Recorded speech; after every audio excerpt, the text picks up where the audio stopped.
Alors, cette charmante jeune femme que vous voyez sur l'image explique qu'elle a été en couple avec un père célibataire et qu'elle ne se remettra plus jamais en couple avec un père célibataire. Elle explique qu'elle est chrétienne, donc elle officiait dans une église. En tout cas, elle était très impliquée et c'est là où elle l'a rencontré.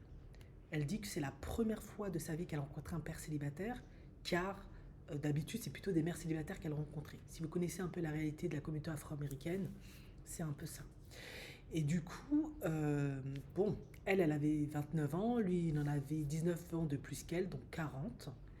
Et elle s'est dit pourquoi pas, parce que en tant que fervente chrétienne, rester ensemble sans, en couchant, ben, selon la foi chrétienne, c'est pas top, c'est péché. Et surtout, elle explique un point très intéressant, c'est que bah, elle n'avait pas de logement où aller ou vivre, donc c'est aussi pour ça qu'elle a accepté la proposition. Elle dit qu'ils ont été en couple en mars et genre ils se sont mariés en juillet. Donc vous vous doutez bien qu'ils ne sont pas restés longtemps en couple pour se connaître, en tout cas en relation pour se connaître avant de se marier. Et d'ailleurs, elle est honnête là-dessus. Elle dit c'est peut-être un point déjà qui a été la cause de tous ces problèmes. Voilà, ils sont mariés, ils vivent ensemble et elle a fait face à des problèmes que rencontrent et aussi les pères célibataires. Hein. Enfin, je veux dire aussi les beaux-pères, les hommes qui épousent des mères célibataires. Elle a rencontré les mêmes problèmes. En effet, elle explique que la mère de l'enfant intervient souvent dans la relation parce qu'il y a l'enfant qui la lie avec son ex-conjoint. Et elle explique que tu ne peux pas dire grand-chose sinon tout est mal interprété, tu es mal vu. Elle explique que le lien qu'elle a avec l'enfant, l'implication qu'elle peut avoir avec l'enfant, c'est aussi jugé parce que comme c'est pas elle qui a mis l'enfant au monde, ça peut être mal interprété, mal compris, mal perçu, mal accepté.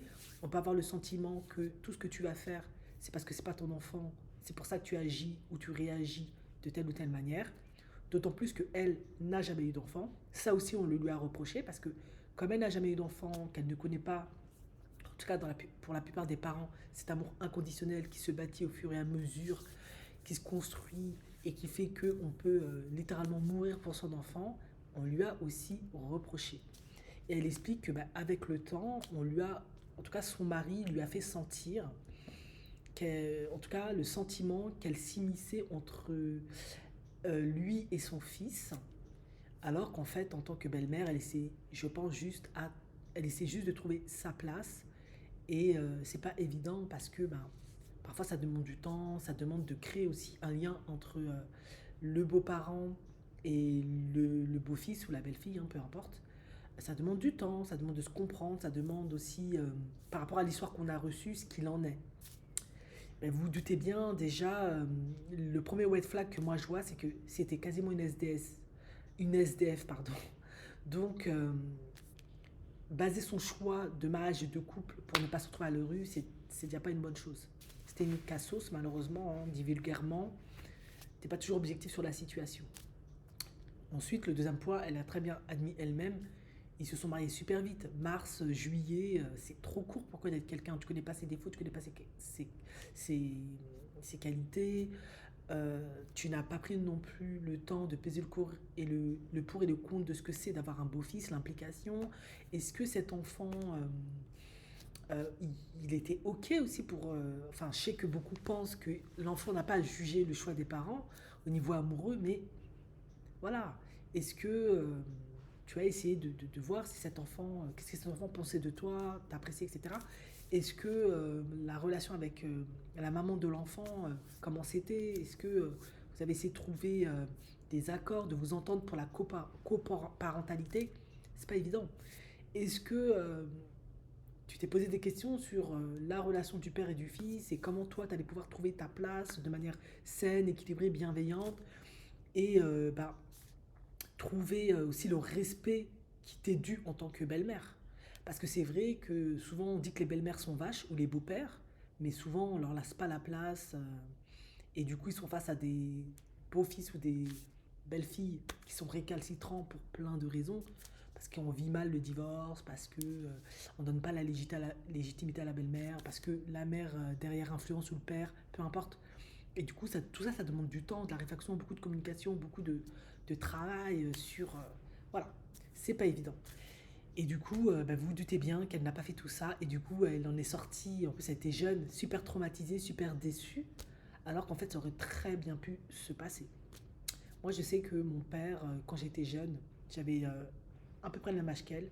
Il y a des hommes, effectivement, qui étaient, ben, ils étaient pères célibataires et ils voulaient m'épouser. Très certainement parce que j'étais jeune et puis c'est bien une force jeune et positive au sein d'un foyer quand on a des jeunes enfants. Sauf que moi, mon père m'a toujours dit, si tu n'as pas d'enfant, ne le fais pas. Parce que tu vas être que frustré et déçu parce que justement, elle, de ce dont elle parlait aussi, de l'attention qu'elle ne reçoit pas, parce qu'elle expliquait que, genre, ils avaient, en tout et pour tout, dans ce mariage-là, ils avaient fait plus ou moins des rapports sexuels, et genre 5 fois, pas trop. Ben, parce que être père, c'est prenant, être parent, c'est prenant. Ça lui a mis beaucoup de pression et de stress, c'est ce qu'elle expliquait aussi. Il y a plein d'enjeux. Et ça, quand tu es jeune, tu penses pas toujours à tout ça. Et lui, mon père m'avait effectivement dit tout ça. Il m'avait dit, tu risques d'être frustré, déçu, parce que bah, toi, à cet âge-là, tu auras peut-être besoin, quand tu donnes une certaine attention, que l'homme il te donne une certaine place, une certaine valorisation, un certain amour, le romantisme, tout le tralala. Mais s'il a un enfant, il se peut qu'il n'ait pas le temps ou la place pour le faire. Pour une jeune fille comme toi, en tout cas. Après, peut-être il y a des jeunes filles qui gèrent mieux. Et tu risques d'être frustré. Il a dit, si tu as un enfant, c'est différent parce que tu sais ce que c'est être parent. Quand tu n'as pas d'enfant, ça peut être compliqué. C'est une nouvelle aventure et tu peux ne pas piger certaines choses. Parce que toi, tu t'attends à ce que l'homme soit pleinement là pour toi, te donne de l'attention, soit romantique. Voilà. Mais ben, l'enfant, il est là et un enfant mérite beaucoup d'attention, demande aussi beaucoup d'attention, qu'on s'implique, qu'on lui donne tout l'amour dont il a besoin. Il doit être sécurisé affectivement, psychologiquement, à tout point de vue, surtout si les parents sont séparés. Il y a parfois des disputes, des incompréhensions.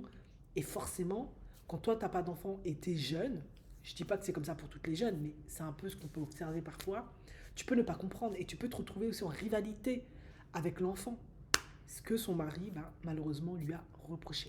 Donc, toujours bien réfléchir avant de prendre des décisions qui impliquent ben déjà un enfant. C'est pas un jeu. Être en couple, être marié, c'est pas simple. Ça demande beaucoup, beaucoup de réflexion, de maturité émotionnelle, psychologique, beaucoup de choses.